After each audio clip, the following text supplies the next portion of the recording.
in saying things like Kenya is actually like a leader in tech in Africa, that's a big deal. That's a big deal. We want to be part of that conversation as a nation. We don't want to be left behind. Some of us in this, I've been in this tech industry for the last 16, 17 years, and I've seen the changes. From the very basic, we went from the floppy to now no floppy in any computers at all. I mean, we're not even talking about that anymore. You know, that's history. That's part of computer history. That's part of the tech industry, tech history. But, you know, we've seen that transformation, how it happened. And we want to be part of that conversation going forward. We want to encourage our citizens to embrace technology and so we can be a productive country, a productive society, just like Dr. Kadia said, and just like Cecil said, just like Dr. Lamine said, just like Ms. Massere said, and like Saidu has been intimating during the conversation. That's all I got to say for now. All right, thank you very much, Mr. Koroma. Point gathered there seem to be like more or less to galvanize our youth. We have to engage the technological world and be part of the conversation moving forward, which is brilliant. We'll turn our attention to our female participants on the panel. When some of us were growing up in Sierra Leone, like for instance, me and my friends, the first time we saw a lady in overalls walking in a car garage, we were like, wow, this one a man, you know. But like Kadi said earlier on in one of our presentation, what we've seen in this part of the world and the way women participate in science and technology, they are pilots, they are whatever job you call they can do. For that reason, we would like Kadi to discuss briefly the role women in science and technology and look at how Sierra Leonean women could be encouraged to compete with their male counterparts in science and technology. Ms. Mansari? Thank you, Saidu. It's going to be a really challenge to be brief with this one. Anyway, I'll go straight into it. The role of women is tremendous. And in the earlier segment, when I talked about how science and technology impacts every aspect of our life, well, the thing that follows from that is women are involved in every aspect of life. So it's just inevitable that they are involved in science and technology as well. I mentioned earlier, you know, things around the household, things around technology in terms of farming, our production.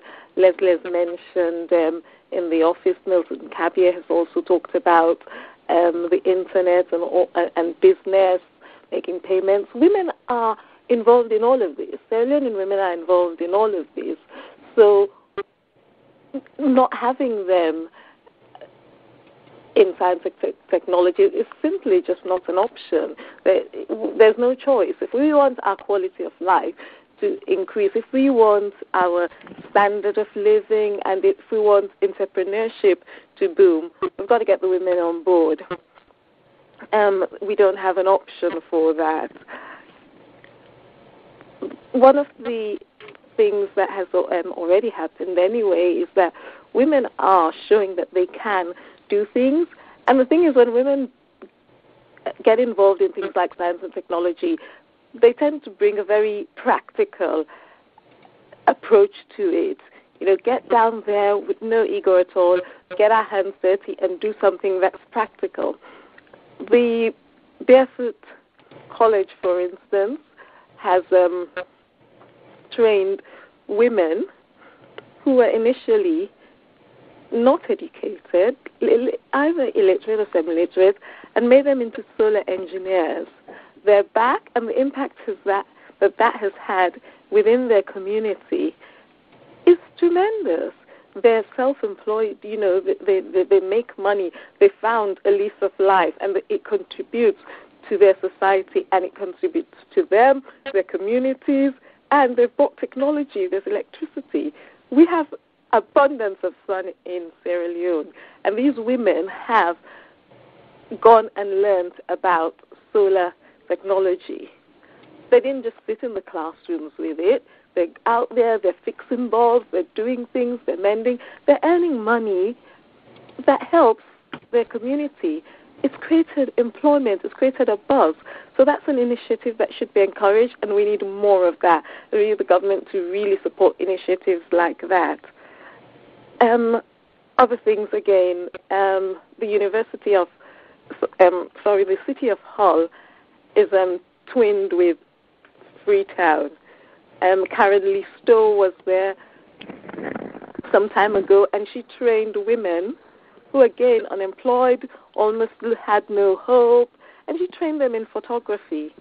And these women became photographers, professional photographers. So they studied basic digital photography, they made exhibitions, they were able to come up, they did courses.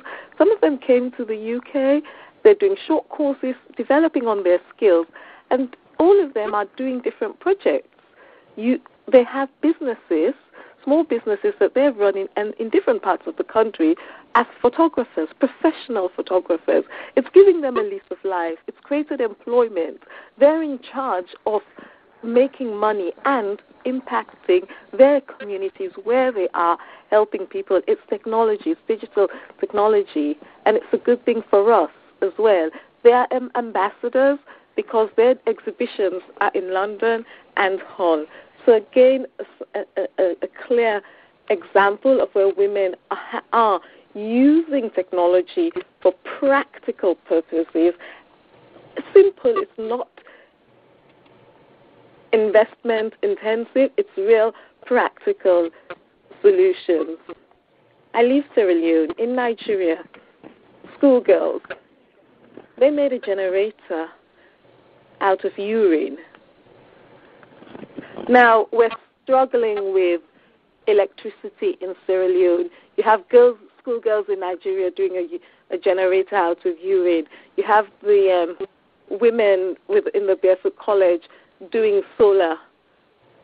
We just need to develop this kind of ideas, think more like that, bring out the entrepreneurship, and boom, we would have results.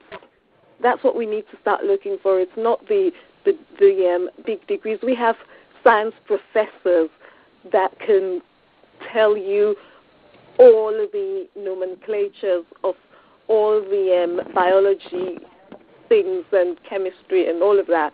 But what we really need is practical input, and we're not very good at doing that. How do we encourage them? Well, I'm going to say the obvious, but simply encouraging them to do it and not putting them off. I remember when I was in university, my first year, I was a little bit shy to tell people what I was doing, because the minute I told them my subjects, they would look at me like I just landed from some planet, like I was an alien. And after a very long time, I was the first woman in about 10 years to actually study maths. The one before me was Dr. Jibril, who was the former deputy bank governor of the Bank of Sierra Leone. How do we encourage the girls? I think we need to start really, really at low level in the schools, right from primary school. Encourage them. We could start by having things like competitions, science competitions, where we encourage girls in the all-girls schools, or mixed competitions as well, where the winners are recognized, they're encouraged, they're giving prizes, so it would make people aspire to win those prizes. And we could have them at different stages. We'd have competitions for primary, secondary, for early secondary, mid-secondary, and even at university, we give maybe scholarships to the best science students to further. And if those scholarships are available, it would also make both girls and boys aspire. They think, okay, maybe my parents don't have a lot of money, but if I really work hard, I could get a science scholarship and go to university and study science, and I can do this. I've got this brilliant idea, and I can make something out of it. So I think competitions in school would be a good idea. Scholarships, bursaries for that, making a budget, a dedicated budget to encouraging students. And when it comes to this, I'm all for gender equality here. It's not like female students specifically, but all students, but then make the opportunities available to both boys and girls, so both of them would participate. So the girls also aspire. Another way to encourage girls is as long as they see the practical benefit of it.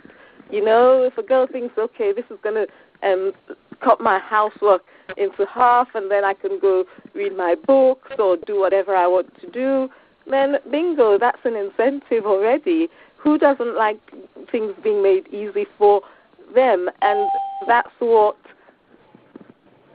technology does. Another way to encourage people and girls, women in particular, in this area is mentoring. I cannot emphasize the importance of mentoring. I cannot emphasize the importance of mentoring enough. I benefited from mentoring. I was fortunate to have women who had studied science in my family, and by default, I looked up to them, I admired them. Whilst I was at February College, I was privileged to be taught by Dr. Nana Pratt. So mentoring is a really, really big thing. When we see other women who have done it, it inspires you. It inspires you and it makes you think, oh yeah, I can do that too. So that sort of partnering, getting these women to go into schools, girls' schools, talking to them, holding talks, and showing them the potential of what this could do is a way to make girls become interested, become confident, and giving them the support that is very, very much needed.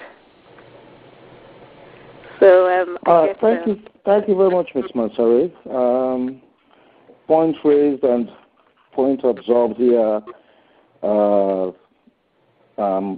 First of all, identifying the women and encourage them to take up science and technological courses, for instance, as well as mentoring.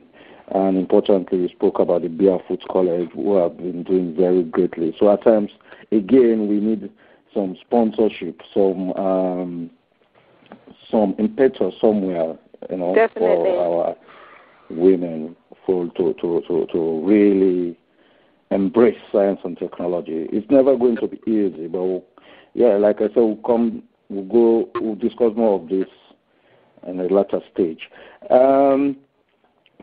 In 2008, government set up a commission of inquiry to basically, importantly, look at the poor performance of pupils, and that particular year's 2008 Becker and WASC examination. The commission was headed by Professor Bamanja, Sir P. Thomas Bamanja. Of interest to me tonight is section C6 of this report, which I'll read now. C6 states, increase in funding for science and technology and upgrading of science in laboratories in schools. An upgrading of science laboratories in schools. Government accepts the recommendation of the Commission. This will now bring me to Dr. Abdurrahman Lamine. Dr. Abdurrahman Lamine, in order for this novelty we are talking about, this Department of Science and Technology, in order for it not to end up being some kind of political correctness, how best do you think it could be sustained? Dr. Abdurrahman Lamine. Yes, thank you, Saidu. I got cut off earlier on, and I kept saying to myself, we've had a long discussion about the importance of science and technology, but we are faced by the challenge of technology. Anyway, I'm glad to be back, and a very important question at that. I think